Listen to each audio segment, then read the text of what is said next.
everyone, it's Monica. Welcome back to Homeschool Voices. Today I'm going to have a short little Q&A with myself, a couple of other veteran homeschool moms, and some new homeschool moms. And we just do our best to answer their questions. If you like the video, please click thumbs up and subscribe. Check it out. Welcome everybody. Thank you so much for joining our Q&A.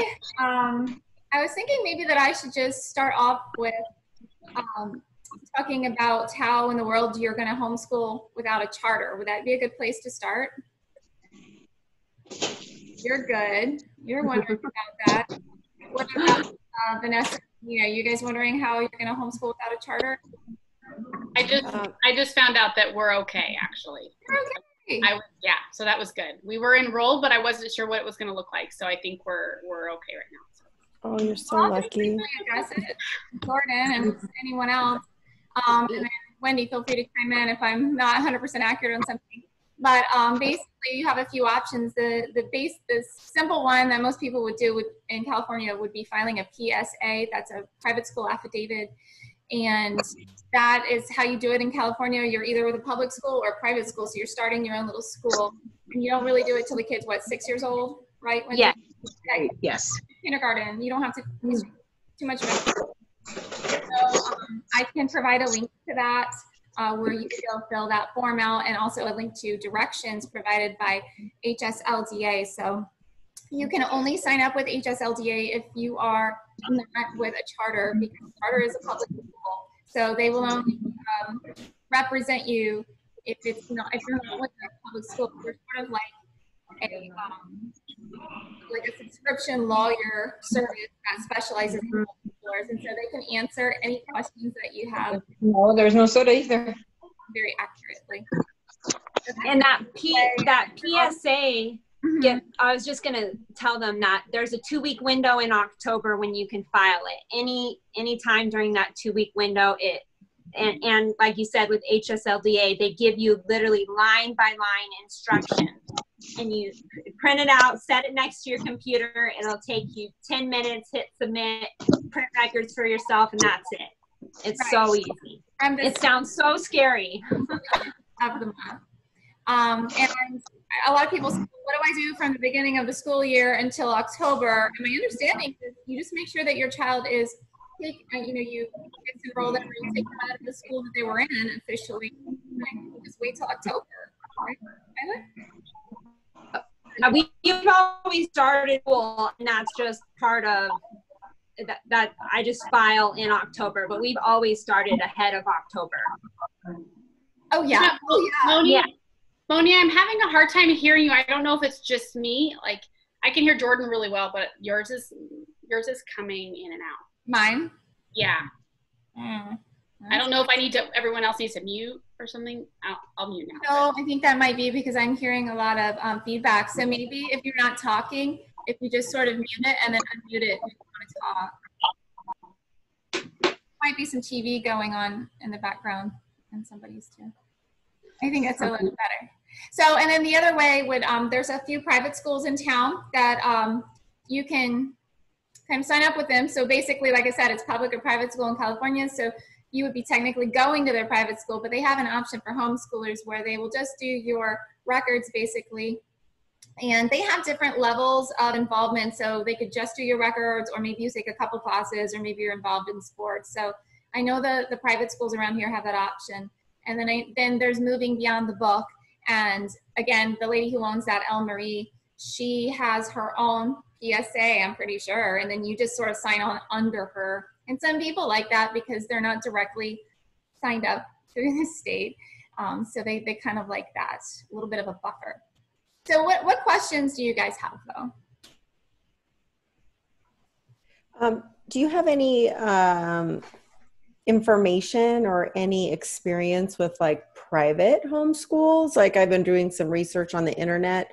I'm going to do an open house tomorrow, like with what that looks like. Is that like a full-on program and your kids just kind of sit in front and, do you mean through the local private schools? Not through the local ones. There's like internet homeschooling private ones that you pay. They're like, they range from like $1,200 to $5,000 a year. So what about what about those options?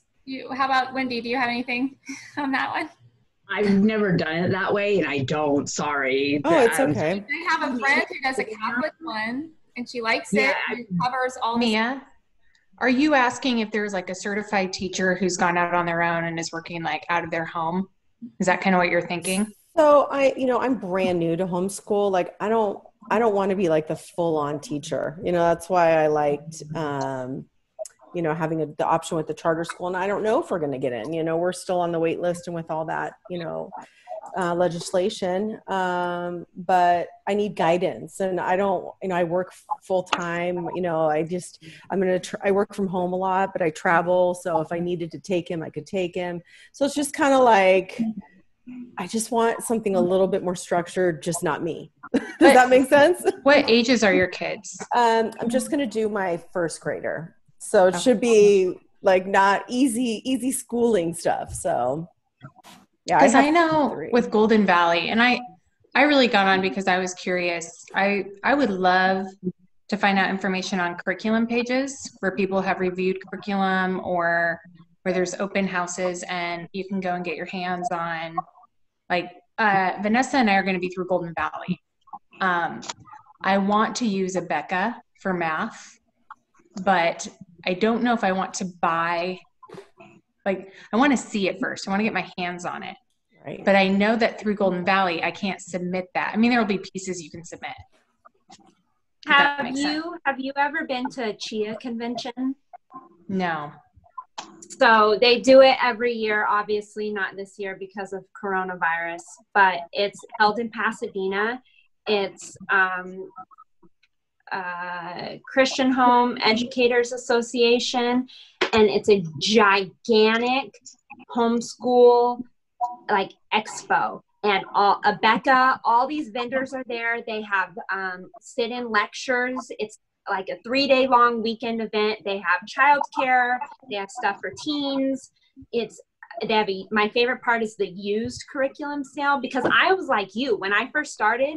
How do you even begin? There's infinite options for curriculum, and without holding it in my hand and looking at it, how am I going to fork over thousands of dollars when I could hate it and it's not going to work for us? Obviously they're not doing it this year, but they're planning. Is there anything local? Not that I've seen, because of the restrictions put on gatherings. Well, what we could do is we could not this part that's too last minute, but the next one. There's several of us in the group who have been doing this, and we have a lot of stuff laying around. I mean, we could bring what we have so other people can look through stuff.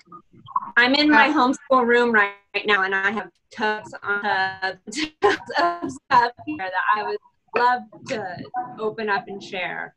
So absolutely. That would be or awesome. Maybe even like one of the park So can days. I make a suggestion? I was just going to tell you that nowadays, this year, the schools, the actual schools, like our school, we go to North Park Elementary, there you can choose to do it all at home. Oh yeah. So everything, the only reason I'm thinking about that is because everything is laid out for us, and all I have to do is follow directions, because I really just don't know where to start and what to get. I just bought the exact same books that they use at the school, which is like Wonders and McGraw-Hill. I know some people don't like the McGraw-Hill, but that's the one that our school uses. So, that was my thought of at least of a way to start this, is by doing it through the school, since now they're going, and it's free, and they'll just supply everything and just give us the guidance. I don't know if anybody else was interested in that or heard about that the schools are doing that now. So my concern with that is, having gone through that this last semester was kind of like, my teacher had no idea, like was like not tech savvy. I had to help her with Google Classroom, like uploading. She's like, oh, how did you send that assignment? Like, it's going to be, I don't think there's going to be like a program. That's why I wanted to go to homeschooling, because I'm like, especially a charter where this is what they do. Like, this is not new. This is, and I don't want to be the guinea pig. Not me, but my kids. I don't I don't want them to be the guinea pig of this online school because they don't know what they're doing, to be honest. Like, that's my feeling. So I would rather be the one, if I'm going to mess them up, you know. I thought that was a couple of things. First of all, in relationship to Becca and using it through Golden Valley, it's really easy to use Christian curriculum. You just can't turn the samples in that you use as your learning samples. So usually one period, which is 3 to 4 weeks long, you'll have to get another learning sample from somewhere else. And I use all the time teachers. I use super worksheets. And all I literally do is go on and let's say we're learning about bugs. I'll type in bugs, first grade, and it will come up. And then I will then print out a sheet. I'll look for something easy or something fun that they can do. And then I will just print it out for that sample. I have a child who's dyslexic and he does not write and read at his grade level. And so I always am trying to find something that's fun, yet at his grade level that I can submit. So there's a lot of options out there. Some of them you have to pay for and some of them are free. I know my charter school allowed me to use funds with Teacher Pay Teacher. So I would literally send a request through it and she would submit it and send it back to me. And then I would go ahead and just print it on out. So just so you know, there's options if you use Christian curriculum, you just can't turn them in. Can you explain the Teacher Pay Teacher thing? I'm sorry. Yeah, it's called TPT, and it's a website. Vanessa, I can catch you up on that later if you want me to. Sorry, I don't know if anybody else has the same questions because I'm clueless. I was going to ask, with your Rebecca curriculum, did you get that secondhand or did you go ahead and pay for that up front? I pay, so I go on a lot of my curriculum comes from eBay. So yeah, eBay and Facebook groups. Yeah, Facebook groups is a good one. And there's a local Facebook group for used homeschool curriculum, so you guys just support. Save yourself so much money, and then you just normally buy the consumable part of the curriculum. What's the name? Do you know? Oh, there's so many. I'll post it later. I can't think of it. It's like Santa Clarita Homeschool. There's like nationwide Facebook groups for it. Yeah. If you just search like homeschool curriculum, buy and sell, or something along those lines, there's so many of them. Yeah, I was lucky. I have a friend who homeschools, and she gave me a bunch of, I don't know, I have a bunch of stuff, like a stack like this high of different types of curriculum that she's not using. So I was very grateful. So I could kind of thumb through it and get an idea of 2 or 3 different types with math and reading. So is there curriculum for everything? Like, so I don't even know, what do you teach in first grade? Like math and English and read? I mean, is there a list saying that they have to have these, topics covered? California law says that you have to follow like what they would learn in public school. Okay. And in standards is what they're called. Yeah. In first grade, I would put your focus on the core math, reading, writing, and the rest is, if you get through those, the rest is great. But you can't do the rest of them without hammering those 3 out, in my opinion. So where do you find the requirements? I mean, like for per grade, where do you find the exact requirements of what is expected of them? You got to understand there's a difference here. So it depends if you're in a charter school or if you're doing it yourself. If you're just doing a PSA, they like Jordan said, what it says, the law says that you're supposed to provide sort of an equivalent education to a public school, but it's really vague. And there's no one's going to check up on you and say, oh, have you taught this, and this? So you really I know, but I'm saying for my student who I want them to be like, I have this, if you're going to file independent, I have it right here in front of me. Do you want me to read this? Okay. I don't know, how long is it? No, it's 8 things that HSA. Okay. Yeah, we'll hear it. Yeah. This is the California homeschool requirements per HSLDA. The first thing you have to do is file the affidavit. which is between October 1st and October 15th. The second thing you do is maintain an attendance register, which can literally be a piece of paper, and you make a check mark for each day that you do school. It's nothing fancy. Instruction must be taught in English. Instructors must be capable of teaching, provide instruction in the courses commonly taught in the public school, for example, language arts, math, science, social studies, driver's training. Obviously, we're not there yet. I'm not there yet. Maintain immunization records or personal beliefs exemption. Maintain a list of courses of study, and maintain a list of instructors with their addresses and qualifications. And that's it. And you have to keep these records. And like Monica said, no one comes and asks for them. It's like an insurance policy to make sure if someone came, you have proof that you have been providing education at home to your kids. So if you go through a private school, like any of the private schools in our area, you were saying that they have maybe some type of, they'll keep the records, but they would do all that for you. Okay. And so for like a first timer, that might be something that's a little bit easier to handle.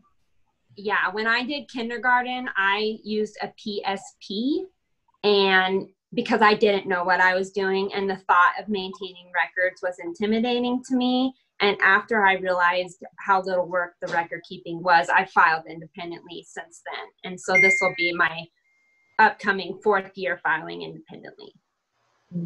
Teresa, is your question that, like, do you want to abide by the public schools process flow? Because I know that was something that Sarah and I were looking into when we were first not sure if we were going to a charter about like doing testing. But are you sure?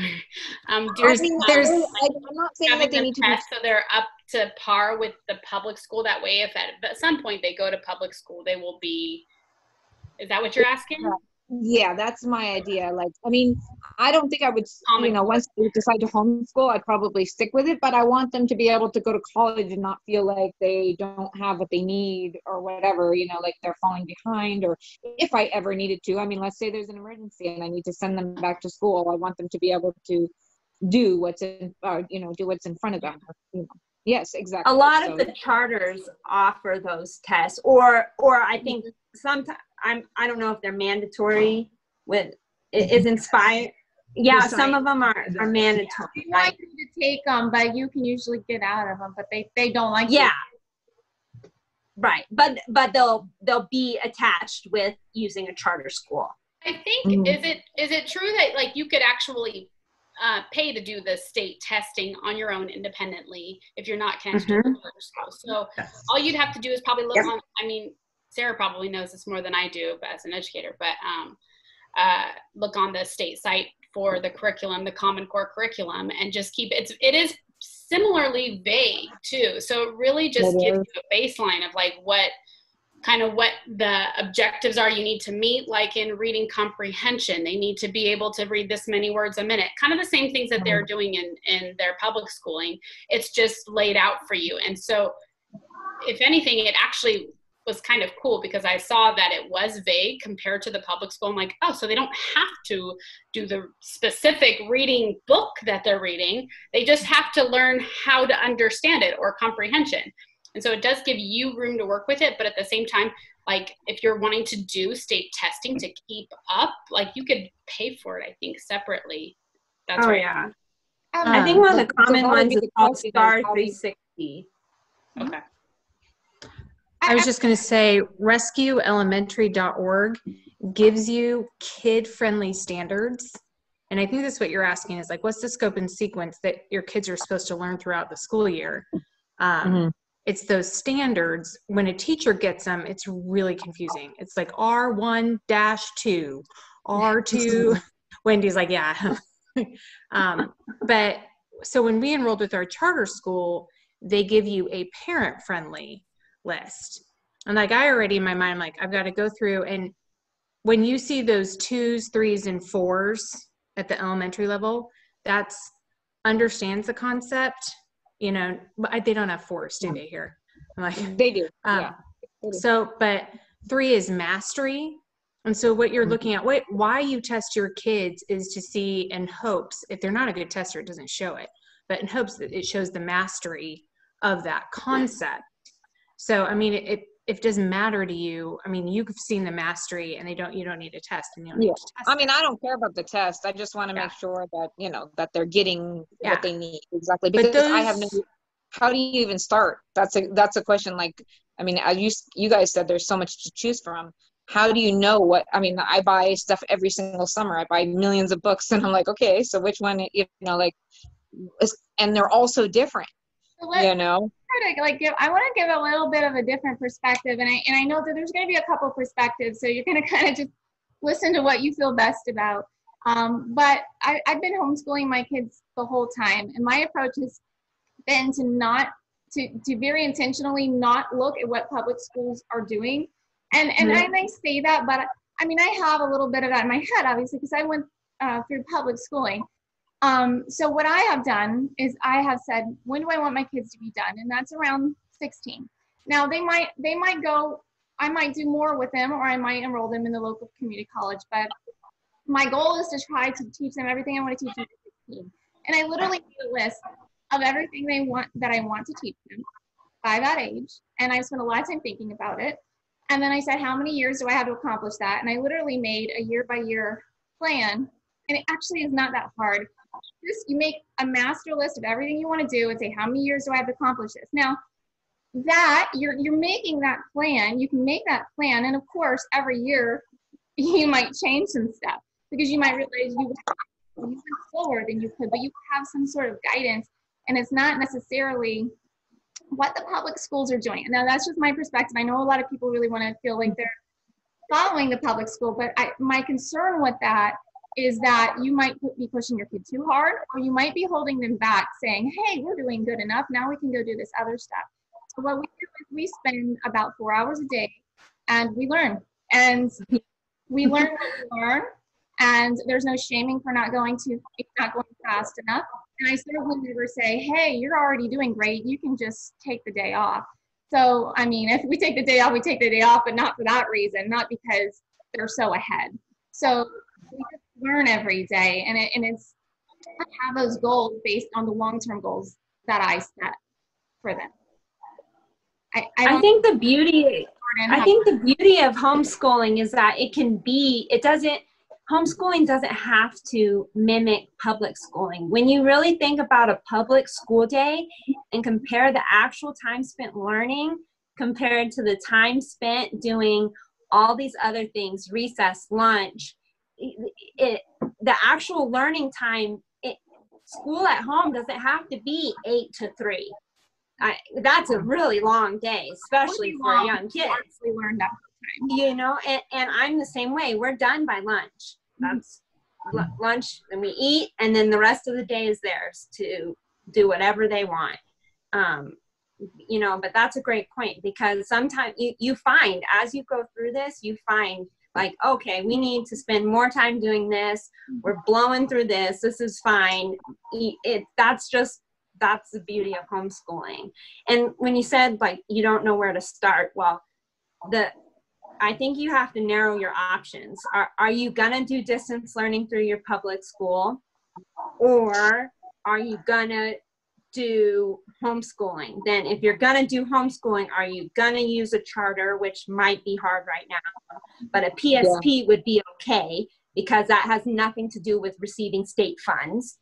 Can you tell me what a PSP stands for again? I know you said PSA. I got that one. It's but like the PSP is private satellite program, I think, or what Marie has with Learn Beyond the Page. It's essentially she filed a PSA. She filed a public affidavit, and then she made her own little private school technically, and then you're part of that. Is that the same as Learn Beyond the Book? That's the same. That's that one over on Soledad. Is that the one you're talking about? Yeah. That's okay. They do all kinds of classes. Yeah. Okay. I've looked into them. And some PSPs offer classes, and some the only thing they do is charge you a flat fee, and they file and maintain your records for you. So with time, like for a first grader, you're talking about you're done by noon, and that how much time? Because my friend that homeschools, she has 4 kids. She said first grade, she only really spent like 2 to 3 hours a day homeschooling. So I was like, I could do that, you know. Oh. Is that accurate? You can, yes. For a little kid, absolutely. I wouldn't do more than 2 hours for a first grader, especially unless that kid is unusually academic and just loves to spend time. He loves to play. And the nice thing is it's so every day, and I would do basic math every day, some handwriting. Okay. Yep. And then I would add a science experiment in it. Like, just have fun with them. You can get them. They're really easy. And I read a lot of books. Yeah. There's so many kids books that teach history and that kind of stuff. I mean, we did the missionaries and we learned about China, and we learned about Chinese culture and Chinese food, and did a whole bunch of stuff. And then we did another one on, a missionary in Africa, and we learned stuff on Africa stuff. So that's the beauty of homeschooling, is you don't have to be like, we have to learn X, Y, and Z, and then have to get this all in. It's, what do we want to learn? You can even ask your kids. Oh yeah, student led. Yeah, like say, okay, we have to do something science. What do you want to learn about? Do you want to learn about polar bears? Do you want to learn about dinosaurs? Do you want to learn, and then just have fun with it? You can watch YouTube videos. There's so many educational channels out there. You can do, go out and hike and learn about the plants and botany in your area. And that's the exciting thing about homeschooling, is you're not stuck. You're not pigeonholed into, I need to learn A, B, C.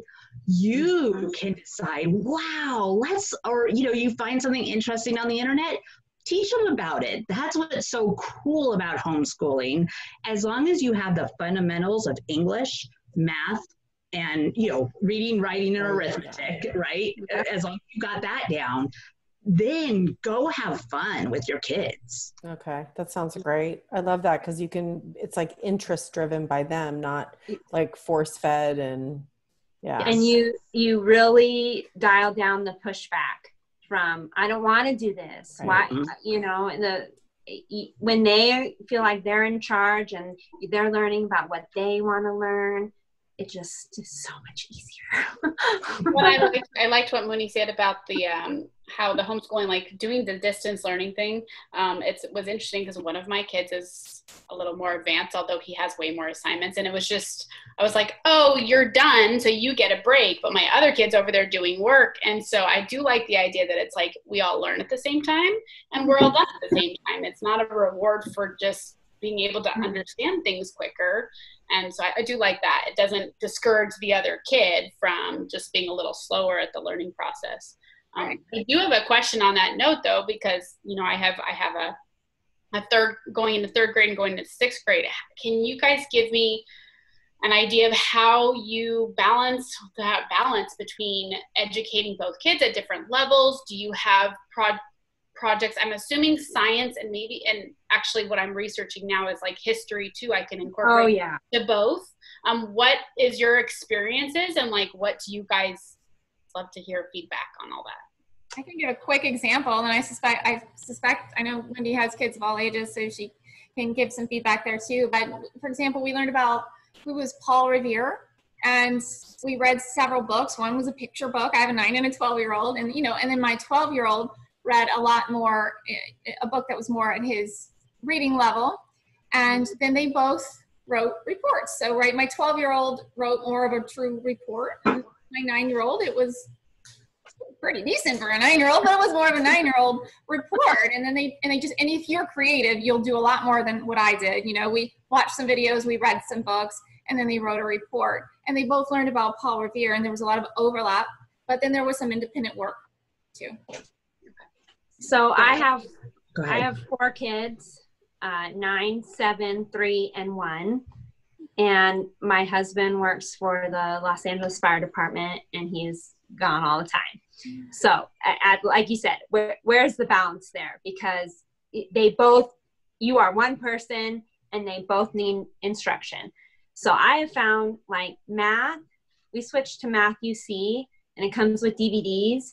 And so while one is working by himself at the computer, watching the DVD and doing the lesson, I can work with another kid on a different subject where they need more of me present, and then switch that. But there's so many, like literature, history, art, science, all that stuff, we do the same thing. And as she said, you can just tailor it to more advanced, easier work, however you need to accommodate the whole family.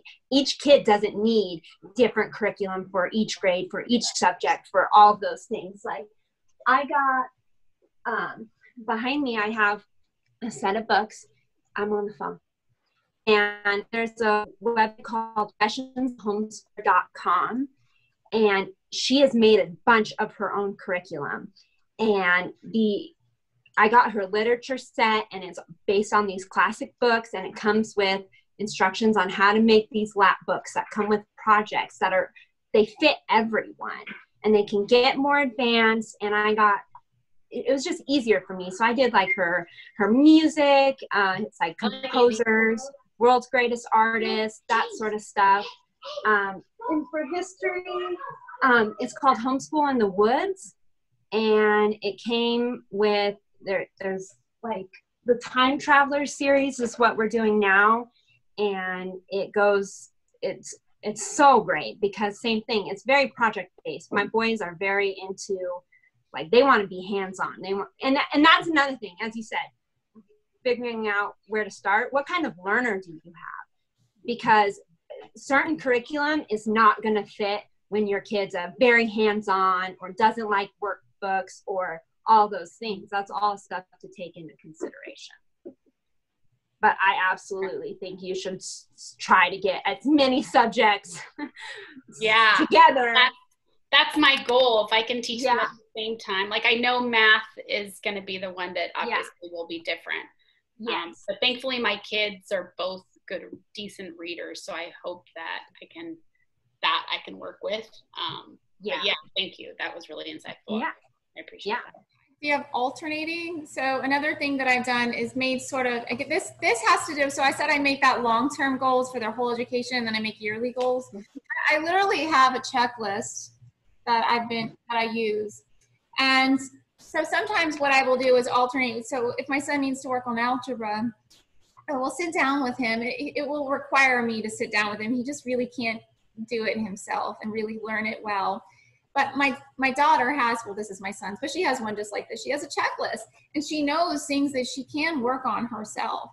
And so she will stay busy and move forward with plenty of good stuff that she can do, and that will make her a smarter person. So that is a good way to do things, is working back and forth. Another option is if you don't feel comfortable teaching math and English, I do online curriculum for those two things. So I use teaching textbooks for math. It is completely online. There is a teacher, he teaches a little video, and then they do 20 practice problems. The nice thing about that is if, like, let's say my kid comes to me and says, I don't know how to do this, I can watch the video and go, oh, okay. Like, I have high schoolers now, so I'm into algebra, where I'm like, I don't know what I'm doing.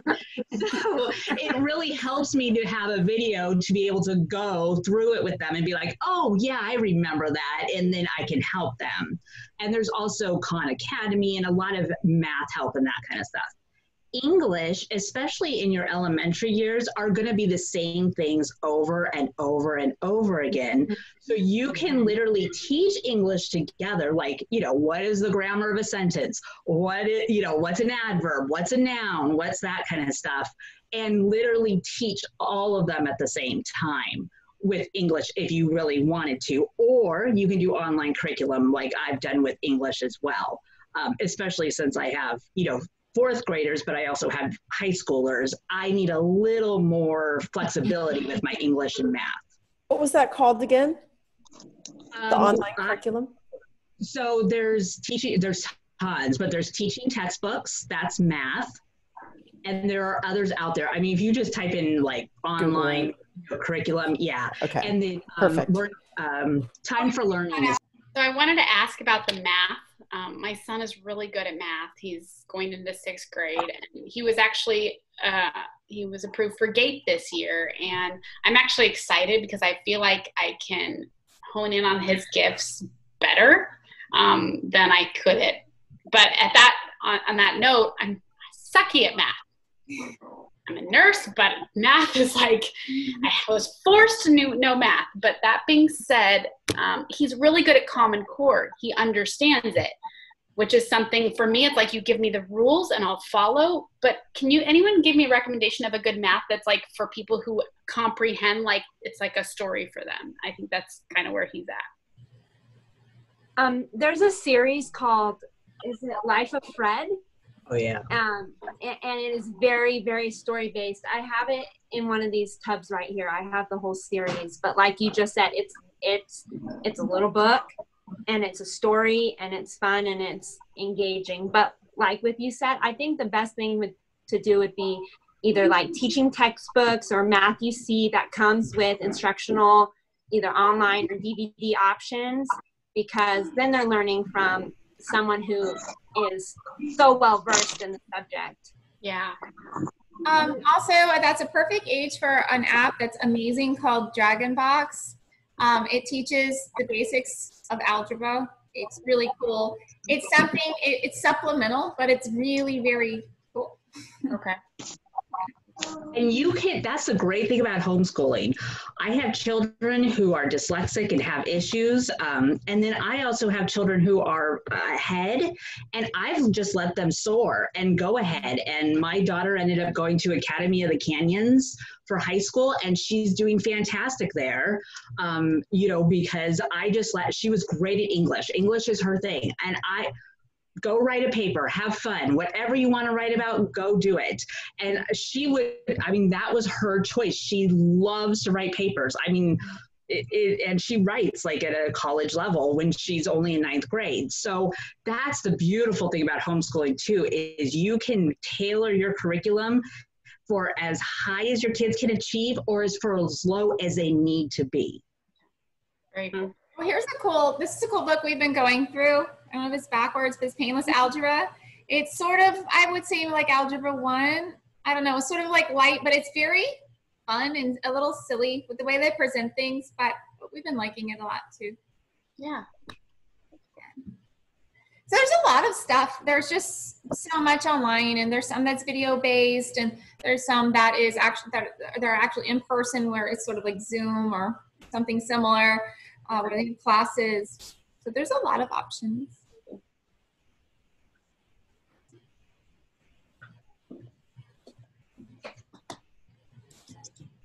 Any other burning questions? How do we do it? So who all got into a charter? We were able to. Yeah, we were able to. And I was gonna ask you a quick question, Moni, about you posted like an ideas of field trips. Yes. Was that is that something like anyone can chime in with ideas? Is that something like absolutely highly encouraged? Okay, and I saw the camping thing. I mean, I am huge on my kids having a community of other kids. We will definitely be at some of the park things coming up, and I told Vanessa, I was like, I'm going to grab your kids because Vanessa's busy saving the world nursing. Oh, yeah. Grab them. We're doing a nurse night on Wednesday, so that'll be good. Yeah. But I told her, I was like, if she can come, we're going to come, but like do the beach day and stuff. Is the camping thing, is that with Dad? Like, what does it look like? I saw it. Just through Castaic, like Friends of Lake Castaic, I think it's called, and it's just a family camping thing. They're having kayaks available. Somehow you have to. I think I saw that somewhere. Yeah, and they're going to show a movie. They're going to have only one campfire. You can't have your own campfire, but they're going to do s'mores. Oh, it looks fun. I think we're going to try for the August date because most people were responding that August works best for them. And so, then, would it go be ahead. with people? Huh? Would it be with is it like a big group? Or that wouldn't just be us. No, but I'm trying to get our group so we get to know each other and hang out more. And then I'm also working to, maybe if you're not talking, just put it on mute. Because I think perhaps there's some feedback. But we're also working to put together classes that are either free or at cost. So I posted a document with some of the stuff that we're thinking about, and we're really going to make it happen. It's going to be very cool. I'm going to teach a class where kids as young as 5 or 6 can write a book. Of course, their book will be very simple, but they will learn plot structure and all of that, and how to develop characters. And it'll be just very fun, and that we'll actually make a book that we have printed at the end. So that would be the cost for it, would be to pay for the book. People were talking about science. Wendy was interested in teaching a constitution class for older kids. So there's going to be a lot of neat stuff that is inexpensive or free. And if you guys wanted to volunteer to teach something, like Mia has stepped up and done some of the art stuff, and Kristen. And so I think, speaking of community, it's really, to me, about developing a community, because before COVID, I just really felt like the community was sort of fragmented, the homeschool community. And now it's a silver lining for me. Everyone is like dying to get together and have a community, and it's nice. So is this brand new? Did you just start this? Yeah, like a month ago. I got invited by Vanessa, so I was like, okay. Oh, cool. I didn't realize you started a month ago. Jamie Cruz? Yeah, she invited me. Oh yeah, maybe 6 weeks. I don't know, not very long. Wow, great. I have to see where I'm at with work, but I'm a certified teacher. We moved here and I haven't taught. I opened up my own private practice doing counseling, but it's funny, Mia, you kind of mentioned, I've had so many people be like, will you teach my kids?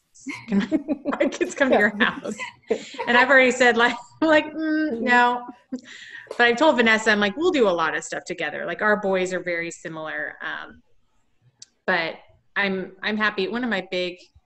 I'm a huge advocate for healthy kids. So I love to have like fitness activities, like a little kid boot camp.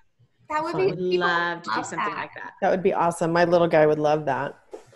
So think about that and put that somewhere in the back of your head to reach out. Boot camp. I got it. What's your name again? Sarah Cross. Oh, right. Okay. And my skills are on the not list. in school. I literally And yours have are a what? list. I have a list Not of in school. No. But hey, if any kid, maybe the older kids want to do like a CPR, I've actually been meaning to do that with my That would be super sixth cool. grader. Do like a CPR, like a first responder, first aid type class. It'd be kind of fun to do with the older kids. Yes, it would. Very cool. I'm writing you down. All right, let's do it. Well, I think all of you experienced people for your wisdom and knowledge. I love what Jordan said. Like, I think my thing is I'm finally at that buckling down. Like, I just need to pick the curriculum so I can skim it and kind of make a game plan. But you know, and I loved Wendy, someone had said that. They're like, you can go online and just find something that's this exact same. So, I mean, I think you guys have really put me at ease. It's doable no matter where you are. It shouldn't be scary. I mean, for all of us newbies, like we have these awesome, wonderful people who are experts and can help. So it's so different when you've planned to homeschool versus being just thrown into like your kids are going to school 6 hours a day and someone else is in charge and now it's all on you. That's such a different, so different. So I hope more people will homeschool because it sounds so scary and intimidating, but it's not. And there's so much flexibility in it that, you know, we just love it. We'll do it forever. So. Could I make a random request? Yes. For you pros that I'm sure you're well organized and you have like your curriculums laid out, not necessarily, well, maybe for the full year, but like as you do, I'm assuming like a week in advance or 2 weeks in advance. Could we just have you guys like take a picture and post like samples of like what it looks like for your like day to day? Cause I'm kind of curious what your days, I know, and our education facilitator told us you build, it's a skeleton and it's flexible. But that being said, I don't even know what that skeleton's going to look like. So I would love to just get some like stuff thrown at me and be like, oh, that's a cool routine. Or, oh, maybe we'll do, like, I know, like, I'm going to do math in the morning and stuff like that. But just to get an idea of like kind of how you guys do your flow from day to day.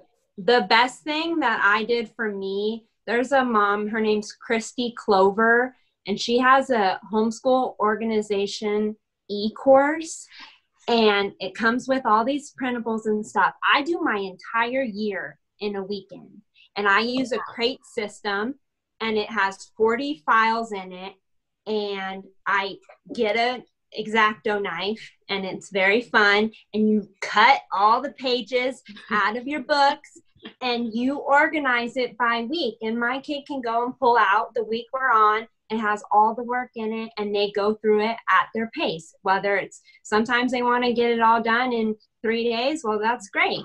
And then like it came with these printables, and so I just take this to Staples or whatever. This is my year at a glance on the first page that shows all our school days, but it comes with a weekly checklist, and you can fill it all in. So I print one, and I do everything that I can make the copies of. So, the subjects, page, whatever, lesson, whatever, I make 40 copies of it, fill it all out. And then I had this spiral bound, and it saved me because, coming into like, okay, what are we going to do this week now? What's coming up this week? When I am more capable, and it just makes my life easier when I know ahead of time what we're doing.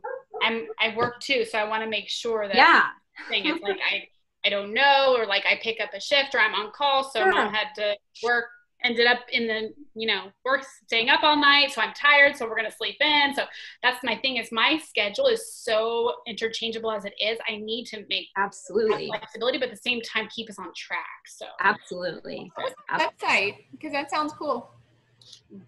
Hers? Yeah.